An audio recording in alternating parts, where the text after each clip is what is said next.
வச்சுக்கணும்.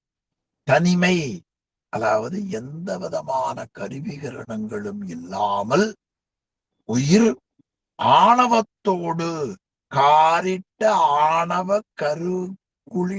கருப்பைக்குள் கண்ணில்லா குழவி போல். இந்த தாயுமான சுவாமி அந்த ஒரு பாட்டுல அவ்வளவு அழகா சொல்லுகிறார். அது கேவலம். சகலம் என்பது எது? சகலம், கலைகளோடு கூடியிருப்பது. 36 தத்துவம், 90 தாத்வீகம், மன்னிக்கும் 60 தாத்வீகம், 96 கருவிகள். இது சகலம். சுத்தம், இந்த கருவிகள் எல்லாம் நீங்கி கேவல நிலைக்கு போடாம திருவருளோடு சேர்ந்திருப்பதல். அப்ப 3 அவத்தை. ஆமா. அதன் பிறகு ஏன்று நின்று செய்யும் இருவினை, எல்லாவற்றையும் தன்பாலாக்கி மாறாமல் செய்யக்கூடிய இருவினை. வினை செயல்னு பேருங்க. இருவினை, நல்வினை, தீவினை. இந்த நல்வினை தீவினை மட்டும் துன்பமில்லை, நல்வினையும் பிறப்புக்கு காரணமாக விடும். அதனால்தான் வள்ளுவ பெருமான் இருள் சேர் இருவினையும் சேரா என்று காட்டுகிறார். இந்த வினை மாயருக்குத்தான் நாம் இறைவனை வழிபடுதல். அதான் உண்ணாமுலை உமையாளொடும் உடனாகிய ஒருவன் பெண்ணாகிய பெருமான்மலை திருமாமணி திகழ மண்ணார்ந்தன அருவித்திரள் மழலை முழவதிரும் அண்ணாமலை தொழுவார் வினை வலுவாவண்ண வருமே. இங்க ஞானசம்பந்தர் தேவாரத்துல ஒவ்வொரு பதிகத்திலேயும் அந்த துன்ப நீக்கமும் இன்ப ஆக்கமும் அவ்வளவு அழகா படிச்சிருக்க. நாவரசு பெருந்தகையின் தான் சுந்தரமூர்த்தி சுவாமி ஒவ்வொரு பாடல்லையும் என்ன அந்த பாடலின் பொருள் உணர்ந்து அதுல தோயக்கூடிய, அதுல இருக்கிற சொற்பொருளின் ஆழத்தால் அனுபவிக்கக்கூடிய உணர்வு நமக்கு இல்லை. என்றேனும் ஒரு நாள் உங்களை போல நல்ல அடியார்களை பார்த்தால் அந்த சந்தர்ப்பம் சில நிமிஷம் கிடைக்கும். எனவே ஏன்று நின்று செய்யும் இருதுணைக்கும் தோன்றாத வாயு ஓர் 10க்கும் வினை, நல்வினை, தீவினை என்று நமக்கு ரொம்ப அருமையா காட்டுகிறார்கள். ஆமா, அப்ப மும்மலம் என்பதுல ஆணவம், கண்மம், மாயை. அதுல ஒரு குறிப்பு ஆசிரியர் ஒரு குறிப்பு காட்டுகிறார். மேல கொஞ்சம் கவனமா கவனிங்க. 3 மலம்னா ஆணவம், கண்மம், மாயை என்று சொல்லப்படும். இங்க ஏன்று நின்று செய்யும் இருவினை. ஆமா, இந்த இருவினையில என்ன வந்துருச்சு? நல்வினை தீவினை வந்துருச்சு. நல்வினை தீவினையினுடைய தொகுப்பு தான் கண்மம். நல்வினை தீவினையினுடைய தொகுப்பு தான் கண்மம். கமலாம்பியை கவனமா கவனிங்க. ஏன்று நின்று செய்யும் இருவினை என்பது கண்மம். அப்ப 3 மலத்துல ஆணவம், கண்மம், மாயை வருதே. அந்த கண்மத்துக்கு இந்த கண்மத்துக்கு என்ன வேறுபாடு என்று ஒரு எண்ணம் வரலாம். அந்த கண்மத்துல சொன்னது மூல கண்மம். அந்த கண்மம் என்ன கண்மம்? மூல கண்மம், தொடக்க கண்மம். இதுதான் நமக்கு திருநாவுக்கரசு சுவாமிகள் கல்லுல கட்டி கடல்ல கொண்டு போட்டார்கள். திருநாவுக்கரசரை எதுல கட்டினார்கள்? கல்லுல கட்டி கடல்ல போட்டார்கள், கயிறுல கட்டினார்கள். அப்போ சேக்கிழார் பெருமான் பாடுகிறார். அதாவது அவர் எப்படி கல் மிதக்க செய்தார் என்றால், நற்றுணையாவது நமச்சிவாயவே என்று அஞ்செழுத்து பாடினார். ஆழ போற கல்லு மிதக்க செய்தது. கல்லு கீழே தானே போகும். ஆனா அஞ்செழுத்து பதியம் பாடி உடனே கல் என்ன ஆயிற்று? தானே மிதந்தது. அப்படி மிதந்த பொழுது சேக்கிழார் அந்த காட்சியை காட்டுகிறார். இந்த அஞ்செழுத்து மந்திரம் இருக்கிறதே, அது இருவினையும் மும்மலக்கல் ஆர்த்ததிலே இருக்கக்கூடிய பிறவிக்கடலிலே இருந்து அதை வெளியேற்றுவது. அஞ்செழுத்து பதிகம் நீங்க நினைக்கிற மாதிரி ஒரு கல்லுல கட்டி போடல, மும்மலக்கல். மும்மலக்கல். அப்ப மும்மலக்கல்னா என்ன? இருவினை பாசமும் மும்மலக்கல் ஆர்த்தலின். பிறப்பு எப்படி வந்தது?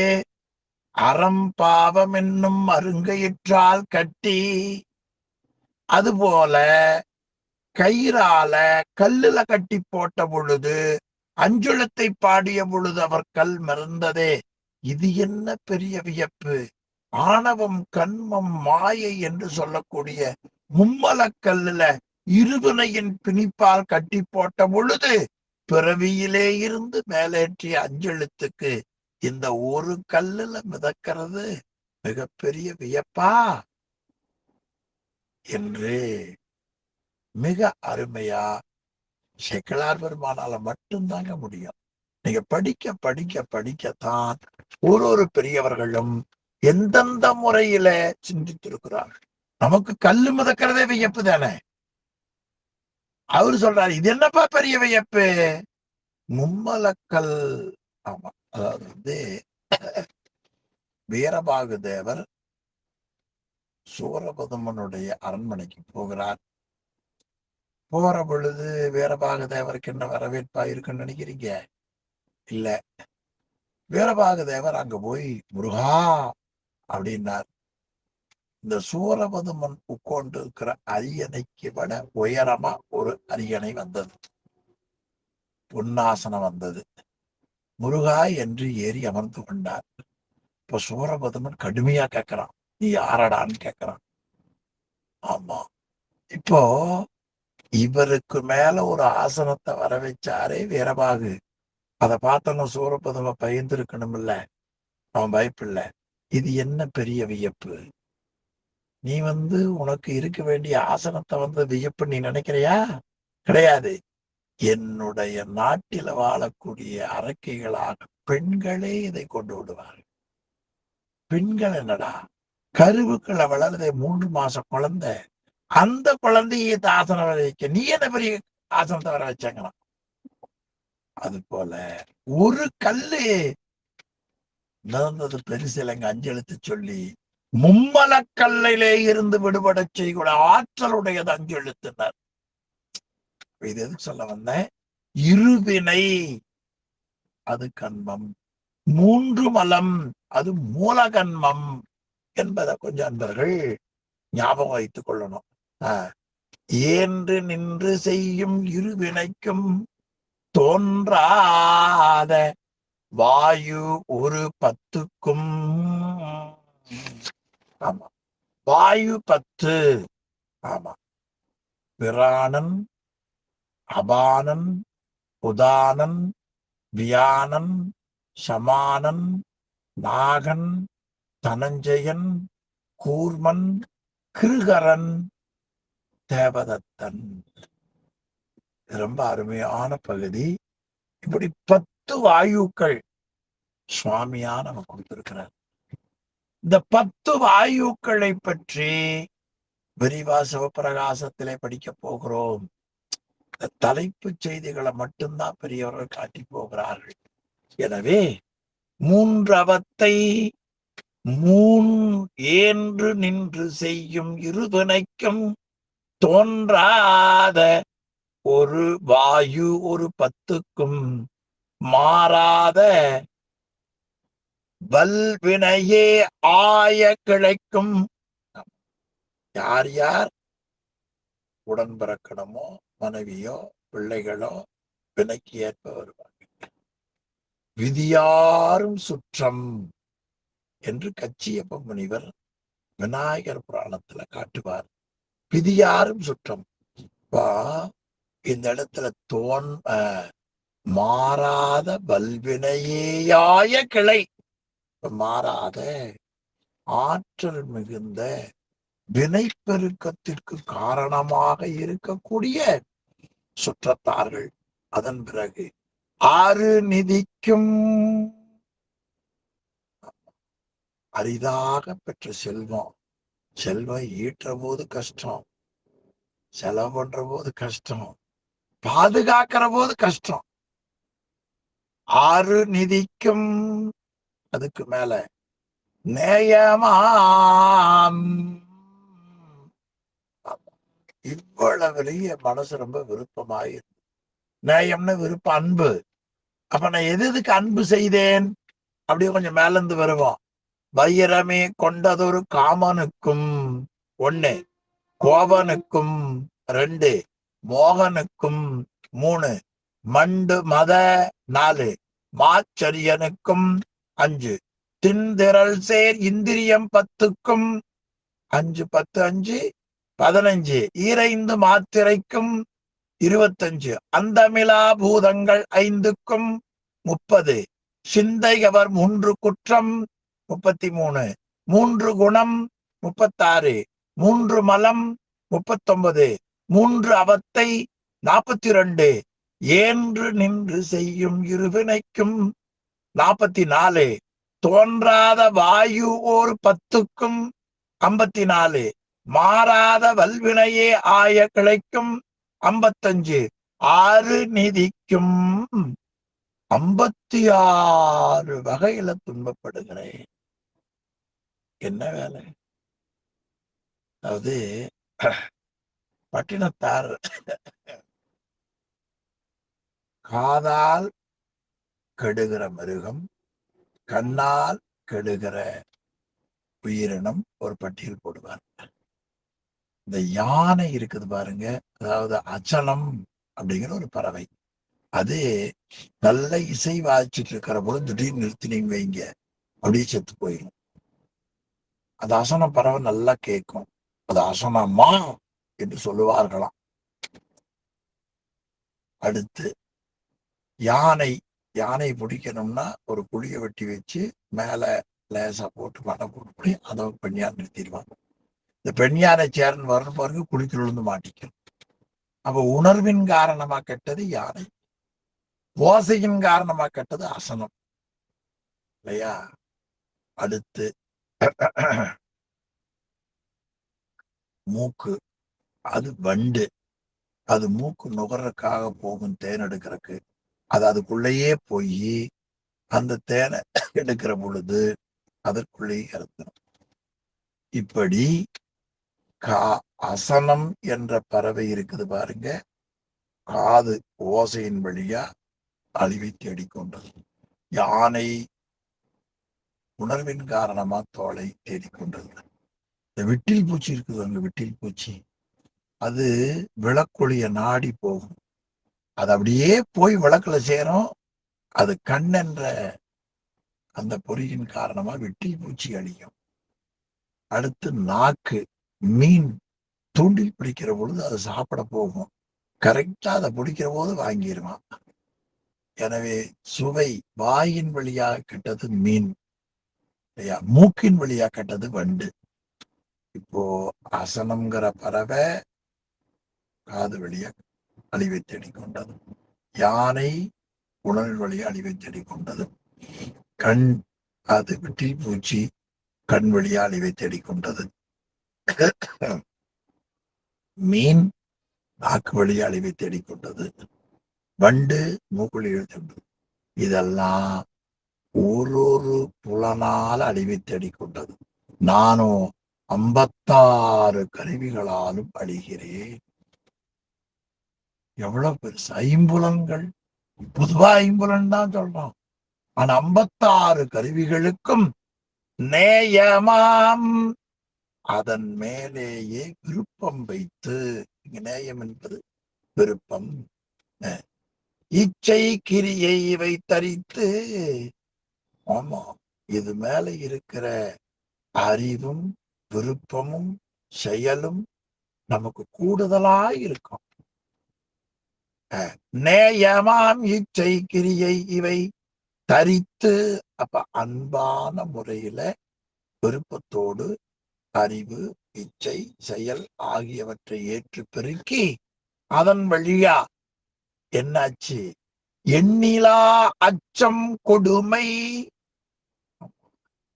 அவை உண்டு.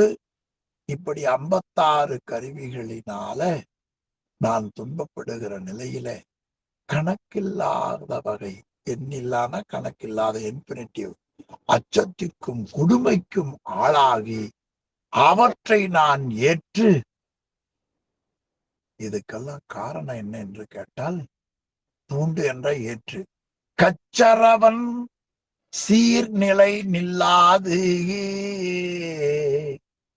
ஆமா, கச்சாக பாம்பை இடையிலே கட்டி இருக்கிற இறைவனுடைய கருணையை சொல்லுகிற ஞான நூல்கள் வழி நில்லாமல், ஞான நூல்கள் வழி நில்லாமல், நிற்றல் கற்க கசடர கற்பவை கற்றவை நிற்க, அத நில்லாது, அந்த ஞான நூல்கள் வழி நில்லாது திண்டாடும் பல கருவி வாரில் அகப்பட்டு மயங்கினேன்.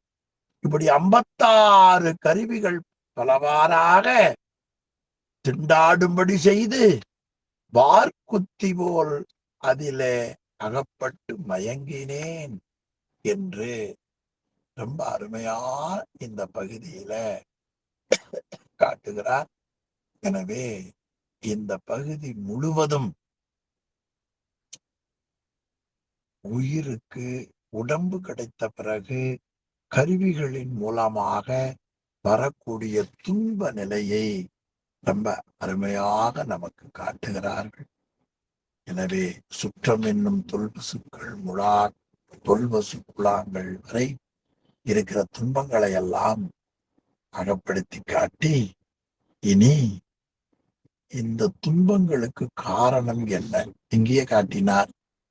கச்சரவன் சீர் நிலை நில்லாது, பாம்பை கச்சாக அணிந்திருக்கிற சிவபெருமானுடைய கருணையை சொல்லுகிற ஞான சாஸ்திரங்களின் வழி நான் இல்லாத காரணம். இனி இந்த துன்பத்துக்கு காரணம் ஞான நூல்கள்.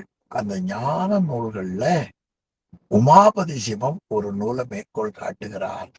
அந்த நூல் தான் திருவள்ளுவர் அருளிய திருக்குறள். அந்த திருக்குறள்ல ஒரு குறள் நெஞ்சு விடுத்துதலை காட்டி, அந்த திருக்குறள் தெய்வ புலமை திருவள்ளுவர் உரைத்ததன் காட்டுகிறார். 8 நூல் செய்தவர் உமாபதி சிவம். அவர் தன் நூல் ஏதேனும் மேற்கோள் காட்டலாமல்ல.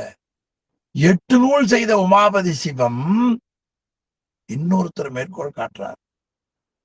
அவர் யாருன்னா தெய்வ புலமை திருவள்ளுவ நாயனாருங்கிறார். அந்த திருவள்ளுவ நாயனார் உரைத்த நூலுக்கு திருக்குறள் என்று நாம் சொல்லுகிறோம். ஆனால் உமாபதி சிவம் மெய் வைத்த சொல் என்று காட்டுகிறார். திருக்குறளுக்கு உமாபதி சிவம் கூறிய பொருள் என்ன? மெய் வைத்த சொல். திருவள்ளுவருக்கு என்ன அடை போட்டார்? தெய்வ புலமை. அந்த தெய்வ புலமையுடைய திருவள்ளுவநாயனார் கொடுத்த மெய் வைத்த சொல்லை நான் விரும்பாமல், நான் இப்படி என்னுடைய 5 புலன்கள் உட்பட நான் 56 கருவிகளால் கொண்டு துன்பப்படுகிறேன். அந்த துன்பத்தை நானே அழகுபட சொல்லுகிறேன், நீ கேட்பாயாக, புகழ கேள் என்று 6வது தலைப்பு திருவள்ளுவர் உரைத்த சொல் என்கிற பகுதியாக அமையப்பட்டிருப்பது. ஏறத்தாழ 7 கன்னிகளிலே அந்த பகுதியை அருமையா காட்டுகிறார். இப்ப அந்த 5வது பகுதியை மட்டும் ஒருக்க படிச்சிருவோம்.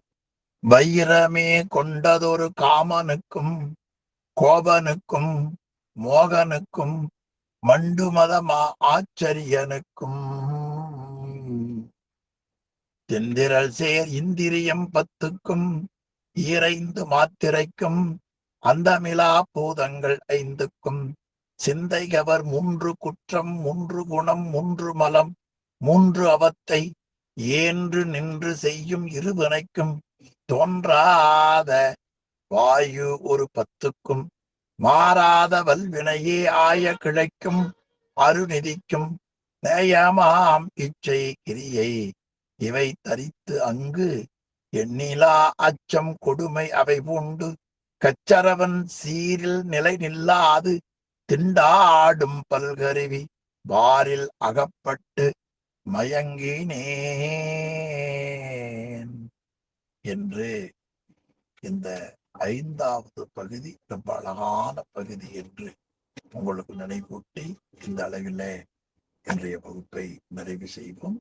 தொடர்ந்து ஒரு 10 நிமிடம் ஏதேனும் ஐயம் கலந்துரையால் செய்து அடுத்து தொடர்ந்த வகுப்பை சிந்திக்கொள்ளும் என்று தெரிவித்து எல்லோருக்கும் பணிவு கலந்த வணக்கம் கூறி இன்றைய வகுப்பை இந்த அளவில் நிறைவு செய்யும். சிவாய நன்றி ஐயா.